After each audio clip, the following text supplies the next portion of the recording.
Well, yeah, I have a very sort of ambivalent view of myself as an artist or as a filmmaker. I mean, somebody once, when I was first starting in films in New York, says, if you want something on your gravestone in the film business, I think the best thing is filmmaker. If you can honestly say that, that's all you need to say. And that I think I would like that on my gravestone, along with whatever you do, don't fall asleep.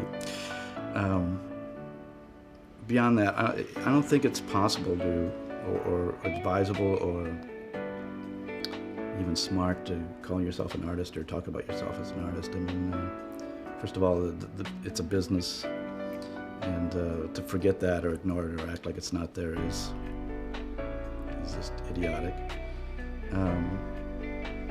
And secondly, it's very difficult to know what will later be judged as art. I guess what I've tried to do is I've tried to make movies where I can honestly say I haven't seen that before, and to follow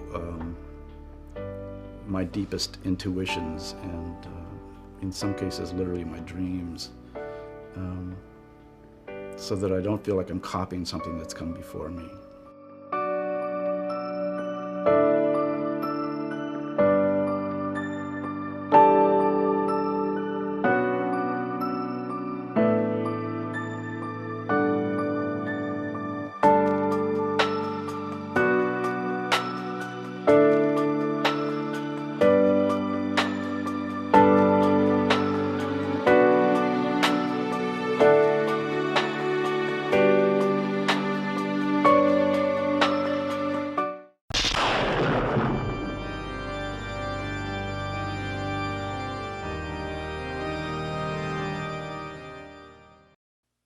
If there's any name in the horror genre that deserves respect, it's Wes Craven.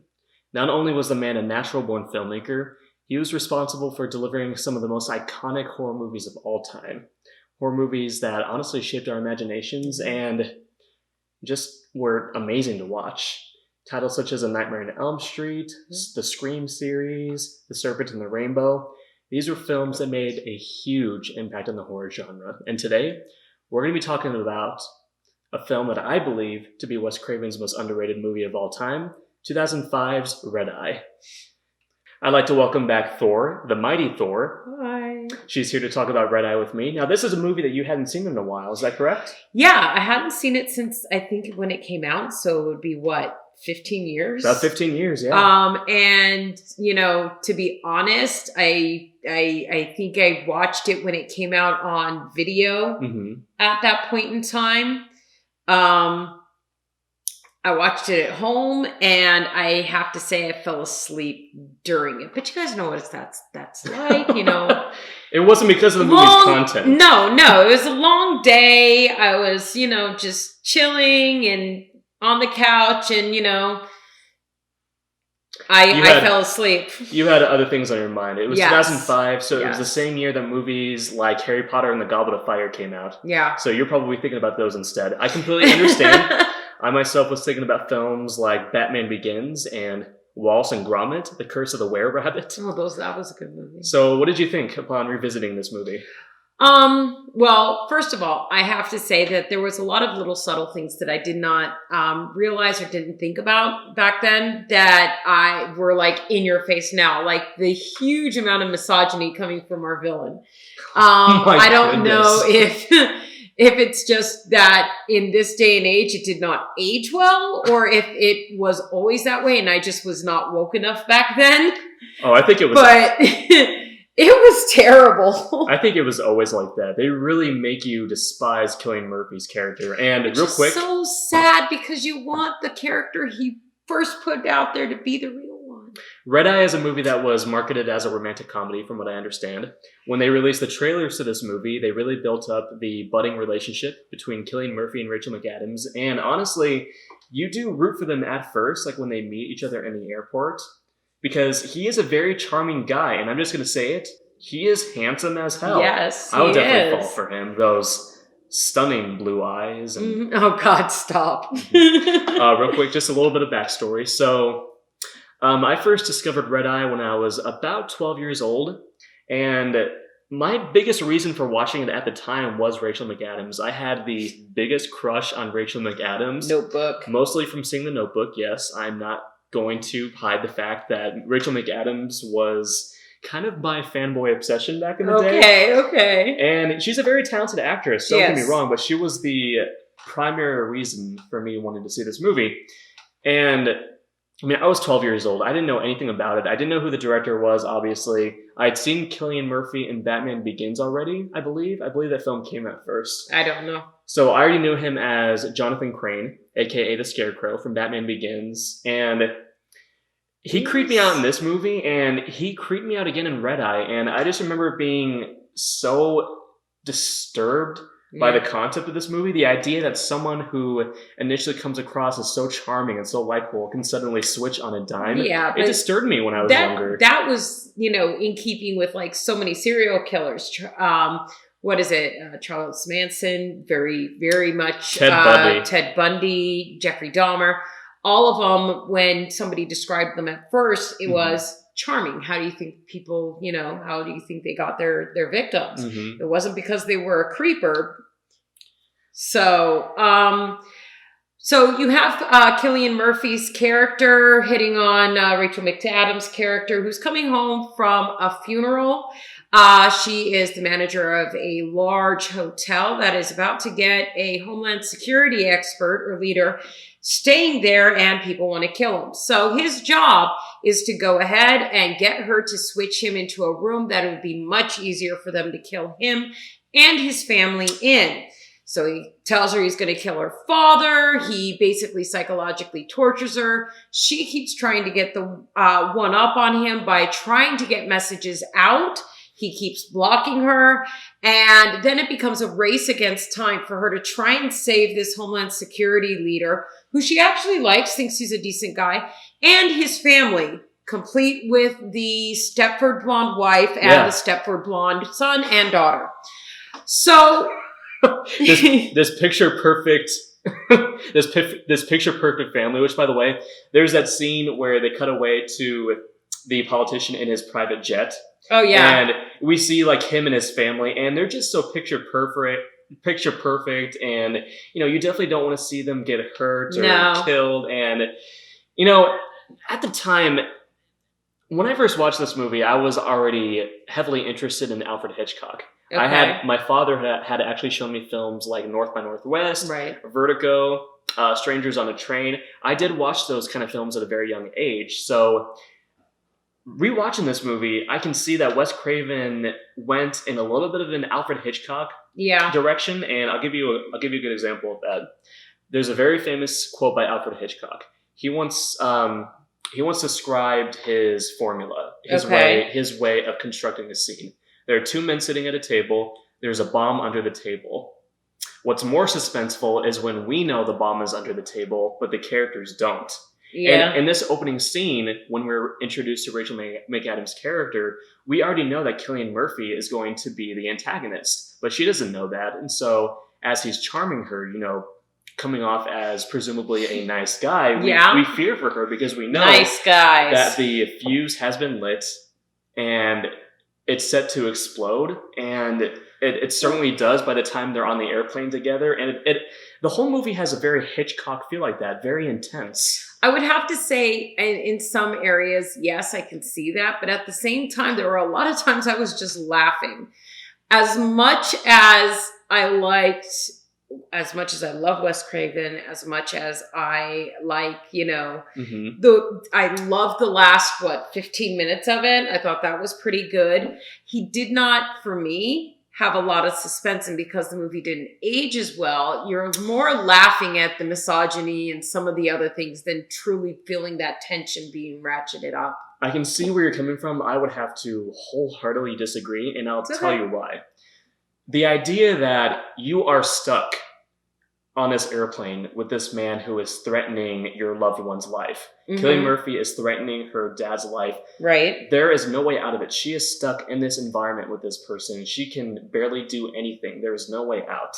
He essentially has her in the palm of his hand because in the moment he is in complete control, and you just fear for this woman as he is threatening her while they're on the plane, and it's just Okay. incredibly tense. And also, there's a really great Were moment. you held in suspense when you watched it tonight, though? Or are you remembering the suspense from when you were a 12-year-old? Well, both.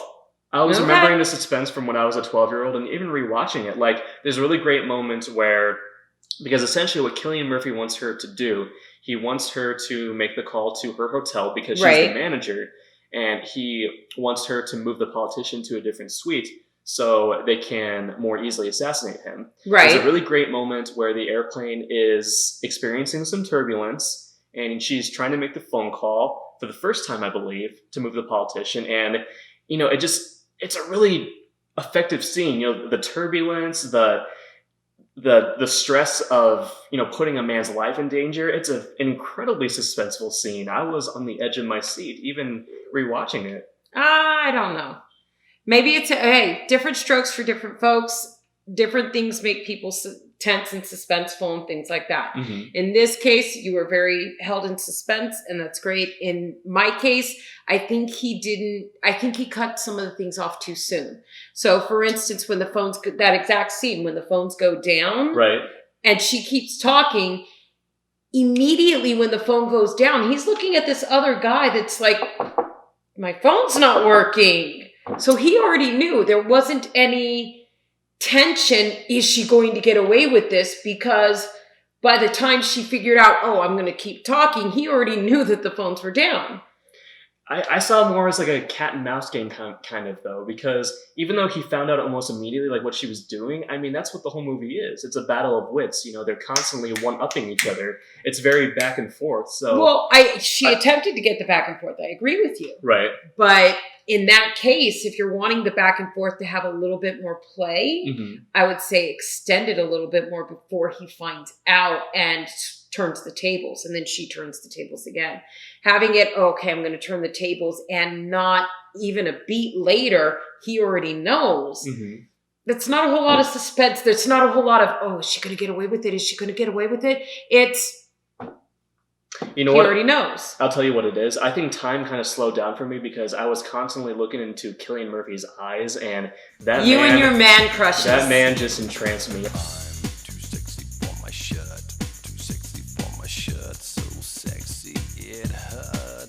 Look into he's got a striking pair of eyes. He has a very striking pair of eyes. I agree with you there. I think Cillian Murphy is really good. I think he's a great actor. I think both of them did a good job with this. I just think that there are some areas where the tension and the suspense could have been ratcheted up to really give you that. And for me, suspense mm-hmm. is in the what will happen. Will they, won't they? Mm-hmm. So will he figure it out? Will he not? Will she be able to get away with it? Is he going to catch her? That's where the suspense comes in for me. So the last 15 minutes were great. Is she going to get away from him? Him stalking her through the house. Oh, that man. was Okay. great. I would love to talk about the final 20 minutes of this movie, but real quick, Okay. We haven't really touched upon the opening sequence and how it sets up certain things. I just have to say, whenever I see a scene that takes place inside an airport, I just think back to the movie Airplane. The people on the voices are arguing like the white zone is for unloading purposes only. No, you stupid bitch. It's the red zone. This is about the abortion, isn't it? But we're introduced to Rachel McAdams' character, and we learn certain things about her. There's a moment where she goes inside this bathroom because a woman had spilled a Starbucks drink all over her. Which, by the way, mocha. Apparently when that actress spilled the mocha on Rachel McAdams, mm-hmm. she was unaware of how cold it would be. So her reaction, when she throws her head back, that's all very genuine. And then she goes to clean up in the bathroom, and she starts to unbutton her shirt. And I noticed your reaction immediately. Yeah, my reaction immediately, okay, here comes the tit shot. But no, she takes her shirt off, and at first you're like, okay, this seems kind of unnecessary. But we do see a scar on her chest, and we wonder about it. So that sets up her character. Something tragic happened in her life. Well, I liked that that subverted my expectations, that there was actually a meaning to it. Because too often, and as much as I love Wes Craven, he was guilty of this too, was the tits and ass shots from pretty much every single slasher movie out there. It was, you know, it was part of it. It was cliche. It wasn't a real slasher movie unless you got some of that in there. I mean, even Scream, which he did later, made fun of this and brought this up as a meta critique almost, while still doing it. One thing I really appreciate about this movie, and a lot of Wes Craven movies actually, is the intelligence of our main character. You know, she's not mindless. She actually does try to defend herself. She does some very clever things, like when she's on the airplane with Cillian Murphy, you know, she tries to write a message with the soap in the bathroom, but that doesn't work. And then how does she ultimately get away from this guy? Well, one of the things about that soap message first is that she didn't say, oh, he's kidnapping me or anything else. He just said he has a bomb. Well, what she ultimately does is she steals a pen. And a bit of trivia, this pen was originally going to be a Bart Simpson pen, but they couldn't get the rights. So they just settled on like this generic Frankenstein monster. But she takes the pen, she tells the story of how, you know, she was assaulted and she's not going to let anything like that happen to her ever again. And then like a badass, she takes the pen and bam! Right into the throat. Wedges it right into his throat. And the last 15 or so minutes is when it becomes a bit more of a Wes Craven movie because she goes back to her house to rescue her dad, and Cillian Murphy, of course, shows up. And it becomes into kind of a typical slasher scenario where he is chasing her around with a knife. Thor? Yeah, but see, the thing was that, it was that kind of slasher scenario, but it was real. It was grounded, so it wasn't, you know, funny or anything. It was, you could tell that this was a battle. She was using found weaponry. She stabs him with her high heel into the leg, which is, if, you know, girls, back me up, it's something that we're taught. Just like we're taught to hold keys in our knuckles when we walk home or something like that. We're taught that, you know what, a high heel, if somebody grabs you, you grab your heel and you strike back at them. So that she used a lot of the things that, you know, we recognize as something that's like, I thought that was great. She would pick things up and throw them at him. She went for weaponry.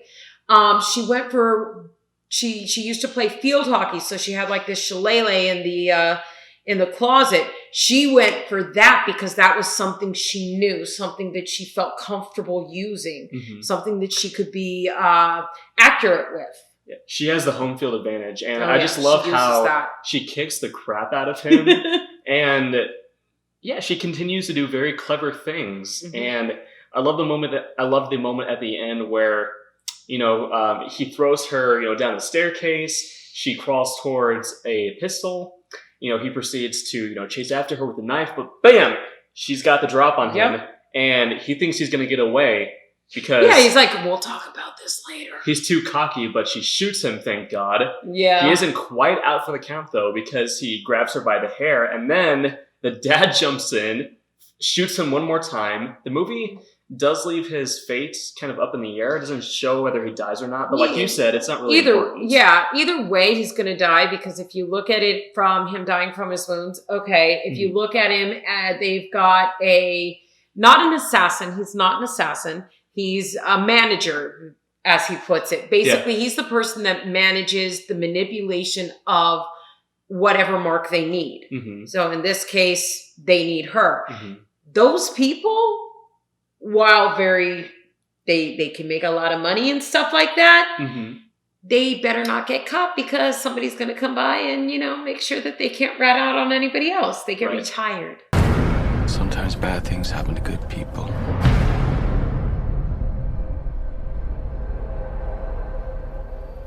But that's Red Eye, and I think it's a very good movie. Because of the acting, the writing, and Wes Craven's tight direction, I do think this is his most underrated movie.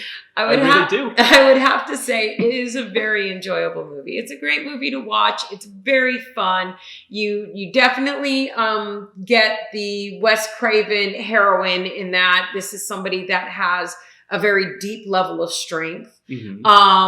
Very smart. And, you know, watching it, you can laugh at the misogyny and him mansplaining mansplaining what a K-bar is. But I don't know if I'd say if it's his most underrated. I think that Wes Craven has a lot of... I like Serpent in the Rainbow better. Serpent in the Rainbow is a strange film. Yes. But it does leave an impression on you. I like that's my favorite when it comes to his underrated movies is Serpent in the Rainbow. Not Scream 3? Scream 3 was... No. Or Shocker? No, okay. So with Shocker, the reason why I'm saying it, neither of us have watched it. We're making plans to watch it. I go ahead and I look up, just the general plot so that I can get an idea of what this movie's about. And there was so much movie in that movie. So much movie in that movie. And I was just reading it. But I respect the hell out of Wes Craven. He is sorely missed. I really hope you guys enjoyed our tribute video to Wes Craven because he was an extremely talented individual and he really left his mark in the horror genre. I wish there were more voices like him nowadays in the genre. I don't think we'll ever have another individual like Wes Craven. He had such a unique voice. Thank you, sir, for all of your gifts to cinema. I know it's been a few years since your tragic death, but you live on in our hearts. Yep. But guys, those are our thoughts on 2005's Red Eye. Me personally, I think it's been buried. I think it's been buried amongst his other works, which I don't find entirely fair because, like I said, I think it's extremely well made. It's certainly better than a lot of the other films he made in the 2000s, particularly Cursed, starring Jesse Eisenberg, or My Soul to Take. Cursed. He wasn't exactly in his prime. Yeah. Like I said, even though Red Eye is your underrated pick, Serpent in the Rainbow is my underrated pick, it just still shows how versatile he was in that he could have people that have watched so much of his stuff still be able to pick out two vastly different movies and say, hey, these were both amazing. Right. He was very versatile. And, apart from the horror genre, I wouldn't even define Red Eye as a horror movie. It's much more of a thriller. Yeah. But, guys, thank you so much for joining us in our discussion of Red Eye and why I believe it to be the most underrated movie in the Wes Craven catalog. We'll have to talk about Serpent in the Rainbow sometime because that movie did leave an impression on me. That movie is trippy as fuck. Well, we might just have to get fucked up for that movie. Yes. But guys, if you like this, please subscribe to our channel, Round the Clock Frights.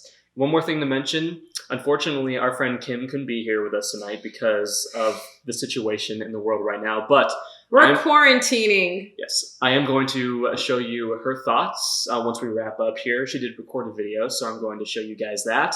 Thank you again. Please stay safe out there. And as always, have a very scary night, boils and ghouls. And whatever you do, don't steal Cillian Murphy away from me because, damn it, that man is mine. Have a great night, folks. Stay safe. Stay safe. Good evening, boils and ghouls. Welcome to another Round the Clock Fright. My name is Kimberly, and I am going to be doing the review on Wes Craven's film Red Eye. Me, Josh, and Thor are actually doing this review, but because right now, since the state of Arizona and just everywhere is just pretty chaotic with the coronavirus, we're actually staying home and doing our reviews in two separate locations. So we got our main location over where we usually shoot our segments at, and the second one is actually going to be in my home. This is my living room. It's still kind of bare because me and my family just moved in probably about a week ago, almost a week ago, and so we're still kind of settling in and getting everything rearranged. But anyways, so yeah, I'm going to be giving you my input on this film, Wes Craven's Red Eye. So as some of you may or may not know, I am a huge Wes Craven fan. My all-time favorite Wes Craven movie is A Nightmare on Elm Street, one of his works that I absolutely love. It's been like my childhood, scare, where for the longest time I feared Freddy Krueger, and then I grew to love him. But so yeah, so I'm obsessed with his work. I've seen quite a few other films that he's done, like Scream. Seen all of those. I've even seen Wes Craven's Wishmaster trilogy set, which is very much an underrated film that not a whole lot of people give credit for, but it's one of my top favorites, along with the Nightmare on Elm Street films. And he also did another underrated film called Deadly Friend, which that's another one that was a pretty interesting work that he did, and I actually enjoyed watching. But yeah, so Josh recommended this movie to me. He let me borrow his copy so I could get a chance to watch it, and quite honestly, I have a lot to say about this film. So let's, go ahead and start. Just to let you guys know, there is spoilers. So if you haven't seen this film, which this film's been out for quite some time now, definitely go back, watch the film, and then come back and watch our review. But yeah, so let me go ahead and start with the direction that Wes Craven went with on this film. It was interesting because I went in, thinking Wes Craven did a lot of horror films, maybe one more of like a dramatic, way when he did Deadly Friend, but I was expecting more or less horror. This one in its own did have some horror qualities to it, because you had this young woman who was a manager for a hotel, played by Rachel McAdams, who's on board an airplane with Cillian Murphy. Hopefully I said his name right. Haven't really seen a whole lot of work from him. But yeah, from Cillian Murphy, who, right off the bat you get this creepy vibe from, like, okay, this guy's a little strange.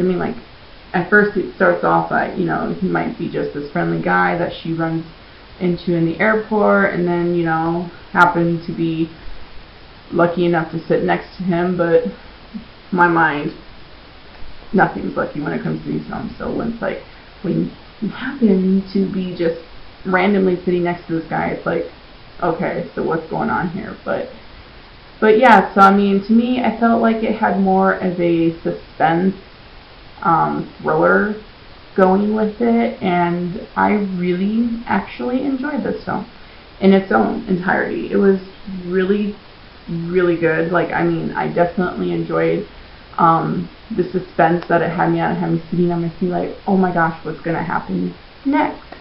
It was definitely some work that Wes Craven did that definitely gave a different view and makes me love him more and more for it.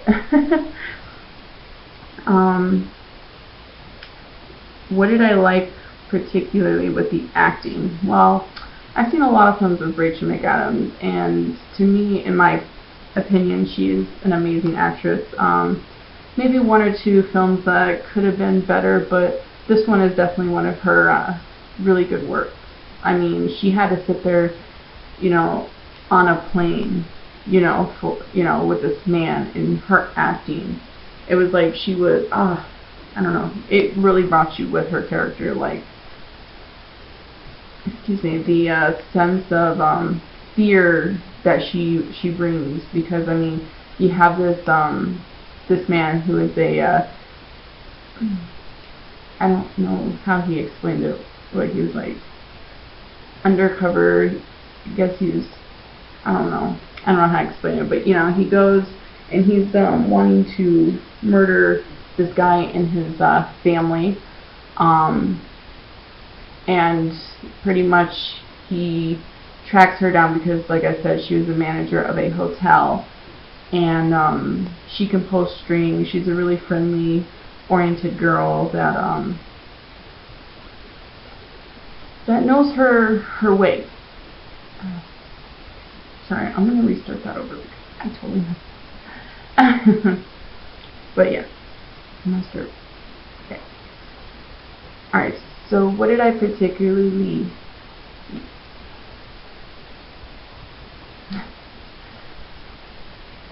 Okay. So what did I particularly like about the acting portrayed by Rachel McAdams and Cillian Murphy? Well, I've seen a lot of films with Rachel McAdams, and she had a lot of hit and miss films, but one of her best works that I really enjoyed was Mean Girls, and she also did The Vow with Channing Tatum. Those were some pretty good films. Top two that just comes to my head right now, but she has a lot of good films that she's done. But this one is definitely good. I would have to say one of her better works, because I mean, you have this woman who's boarding a plane, and you know, like I said, she's a manager of a hotel. You can tell right off of that she's this very friendly. She, you know, customer service, always, you know, always about her job, right to the bone. She's wanting to do right with her customers, very businesslike. So she comes off very friendly, and then she runs into this man who, you know, she randomly meets in the airport while you have her flight was delayed, so they're trying to basically work around it to where she can get onto a later flight that will get her back home. And so she runs into this man, and you know, later on you see when she boards the plane that they happen by chance to fall into the same seat. So as they're sitting next to each other, you learn a little bit more about how this man, he works. I think he didn't say he was the CIA, because I know he said that that's not what he did, but he was like an assassination person. But yeah. But yeah, he was out to pretty much, he tracked her down because she, like I said, she was the manager of the hotel, and there's a family that moved in.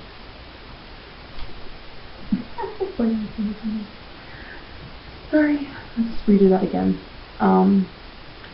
But yeah, so he pretty much.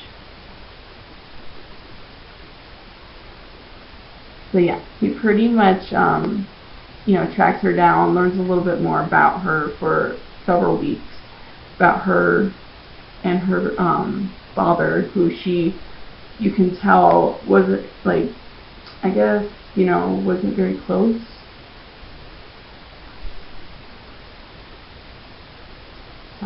If we do that, so I thought I heard my baby speaking.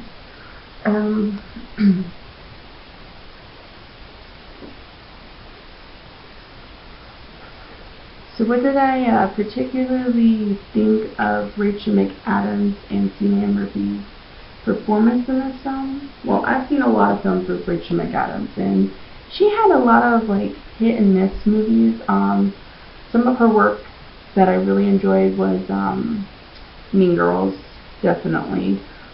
She also did The Hot Chick, and my favorite, The Vow, with Channing Tatum. So those were, in my opinion, some of her great works. As for this film, I thought she did a tremendous job.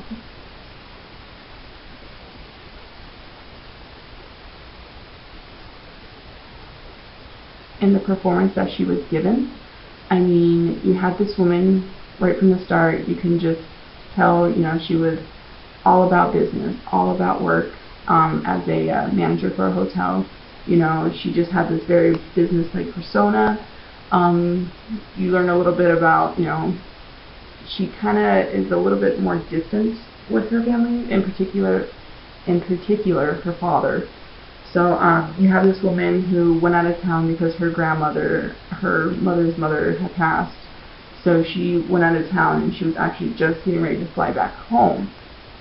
So yeah, right off the bat, you know, you got her on the phone with this new worker at her hotel, calling her. You know, she has a couple regulars that are there. Things aren't going their way.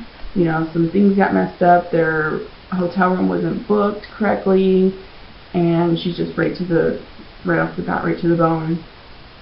You know, lays it out. This is how it's going to be.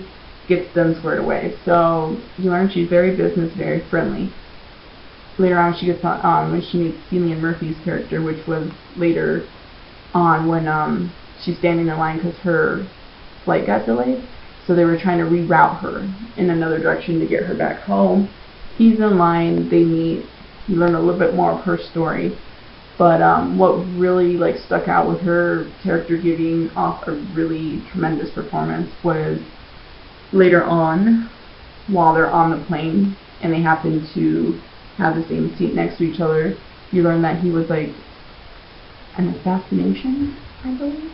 So yeah, you learn that he was a part of an assassination where, you know, his goal is to pretty much take down this man and his family.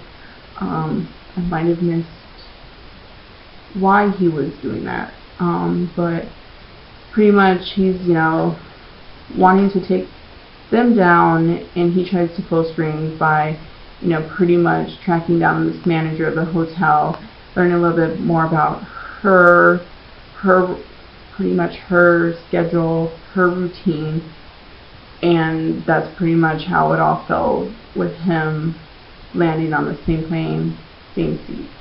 So her character is pretty much in this tie because, I mean, he's threatening her that if she doesn't call her hotel and tell her assistant, the girl that's working there, to switch the hotel rooms around for this family, he's going to murder her father. So she's sitting there in fear, you know, has so much going on, you know, and she's trying to pull strings to where she doesn't have to pretty much, you know, like put this man and his family in danger because he's one of her regulars, but at the same time she doesn't want her father to die. So she pretty much pulled you into this film and made you pretty much feel the same feelings her character is going through.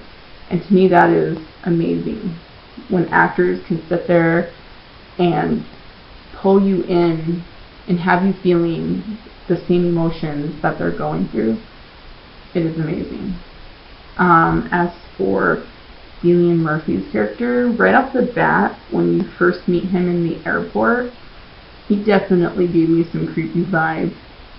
Don't even get me started. I see him like there is something wrong with this guy, and I haven't even like looked at any of the reviews on this film yet. I haven't seen the trailer. I just went in and watched it, and right off the bat he gave me just that creepy vibes, and something off about him. And then when you later on, you know, find out his story and what his motive is, yeah. And then he had a sequence later on that, you know, really was, you know, amazing, because his performance to me was great as well in its own. You know, you fear this man, you're rooting obviously for Rachel McAdams' character to get out and to, you know, save her dad and possibly his family. Like, you know, she's in survival mode, and it's just, it really showed. But yeah, his character later on, as they're just landing the plane, they're getting ready to land, and she gets up and she jabs a pin in his throat. And, you know, he doesn't pull his pen out right away, but later on you can tell it impacted his voice, because his voice got more rash, or not rash, but more harsh and raspier, and don't know how the actor did it, but he did amazing, like how he pulled it off to be able to talk like that throughout the rest of the film. Great. So 2 very great performances. There was also an actress in there that I recognized, and that would have been Rachel McAdams' assistant. I call her an assistant because she calls her and stuff, but she's really just a employee at this hotel, just doing her job. But her name is Maya. Her name is, and excuse me if I pronounce it wrong, Jayma Mays. I recognized her from the the very silly Kevin James film, Paul Blart Mall Cop. But she also did a really good job. I definitely want to give her credit too, because she did an amazing performance as well, being this, you know, very, I don't know, scared. She was just more very, there's a word I'm looking for and I can't get it out. Where she's pretty much just, sure what she's doing. She's very lost. That's the word I was looking for. She was very lost and didn't know what she was doing. She, very apologetic when she has to call Rachel McAdams' character early on in the movie, like in the beginning, when the two regulars are coming in complaining about their hotel not being booked and stuff, and she's just like, I'm not sure, like, I don't want to call her, and she did a very good job as well. Definitely give her hands down some kudos on her acting. Next,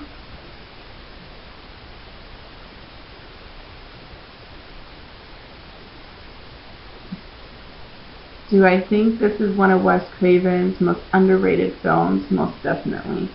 Like I said, just like a few of his, well, not a few, a couple of his other films like Wishmaster and Deadly Friends, I would definitely say this is one of his other underrated films that should have gotten a little bit more credit, because even though I didn't get more of a horror sense and more of a suspense thriller, I definitely think that it was a really amazing job by Wes Craven. Like, it definitely should have been one of his big movies that it shouldn't have been underrated, sorry. But yeah, again, Wes Craven does an amazing job with a lot of his films.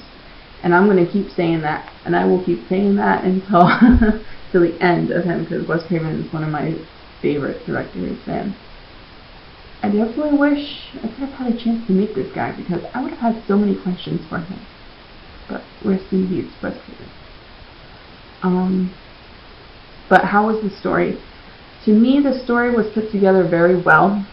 Like I said, you've established a lot of the character build-up. You've learned a little bit about Rachel McAdams' story, how she's pretty much lost touch with family. She's all about business. You also learn how she gets her scar that later on in the film, when Cillian Murphy's character kind of flings it out of her. So I think the character thoughts were really good and established. Storyline to me was also, like I said, well put. Had me sitting at the edge of my seat the whole time, wondering what was going to happen next. I'm sitting there going, please don't kill the father. But yeah, I mean, definitely very good storyline. I would definitely have to say, if I'm going to rate this film, I definitely would rate it a solid 9. I mean, honestly, can't even think of anything that I would have said that could have been better. I mean, honestly, everything was really good. I mean, again, maybe actually I'll change my 9 to a 10. It was really good. I'm not gonna lie. And I'm not just saying that because I love Wes Craven as a director, but it was a really good film. I definitely recommend watching it. And I definitely thank Josh for recommending this film, because now I definitely have to get this film myself. But yeah, that was my my intake, my review on the film Red Eye, directed by Wes Craven and performed by Rachel McAdams and Cillian Murphy. But yeah, that's it. Hope everyone is staying safe. Staying quarantined, keeping your mind sane, because being locked up can be pretty crazy at times. So I'm glad that we have our YouTube channel where we do reviews, because it definitely takes my mind away from all of this craziness. Get the craziness on my TV with the horror films, and I love that. Have a great rest of your day, boys.